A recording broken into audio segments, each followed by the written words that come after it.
ഇന്നേ നമുക്കൊന്ന് ഉപ്പുമാവ് ഉണ്ടാക്കാം. എൻ്റെ മനസ്സിൽ ശരിക്കും ഒരു ഉപ്പുമാവിൻ്റെ രൂപമുണ്ട്.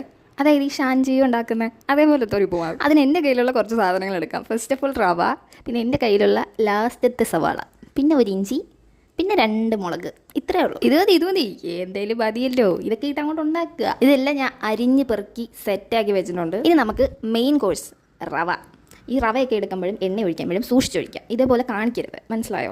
ഞാൻ ഷാൻജിയെ പറഞ്ഞ പോലെയാണ് ഇതെല്ലാം ഉണ്ടാക്കിയിരിക്കുന്നത്. അതുകൊണ്ട് എൻ്റെ വീഡിയോ കാണാൻ നിങ്ങൾ ഷാൻജിയുടെ വീഡിയോ കാണാൻ നിങ്ങൾക്ക് കുറച്ചുകൂടി ഈസി ആയിട്ട് മനസ്സിലാവും. ഷാൻജിയെ പറഞ്ഞതനുസരിച്ച് ഈ സാധനം ഇത്രത്തോളം തിളയ്ക്കണോ എന്നുള്ളത് ഞാൻ വ്യക്തമായി കേട്ടിട്ടില്ല. അതുപോലെ തന്നെ ഒരു ഗ്ലാസ് റവയ്ക്ക് 1.4 മുക്കാലാണോ നടക്കുന്നത്, 1/4 ഗ്ലാസ് വെള്ളം വേണം ഒഴിക്കാൻ. ഓക്കെ, ഇതെങ്ങനെയാണ് ഉണ്ടാക്കേണ്ടതെന്ന് എനിക്കൊരു ഐഡിയ ഇല്ലടാ. ഇപ്പം ആലോചിക്കുന്നു, പണ്ടേ എന്തെങ്കിലുമൊക്കെ പഠിക്കായിരുന്നു അല്ലേ? വെള്ളം എടുത്ത സമയത്ത് വെള്ളം കൂടിപ്പോയത് കൊണ്ട് സംഭവം കേസരിയായിപ്പോയി. എന്നാൽ കുറച്ചും കൂടി അധികം ഇടാന്ന് വിചാരിച്ചപ്പോൾ സംഭവം ഇല്ല, എൻ്റെ കയ്യിൽ നിന്ന് പോയി. ഈശ്വര, ഇനി ഇത് എന്താവുമെന്ന് എനിക്ക് അറിഞ്ഞൂടാ.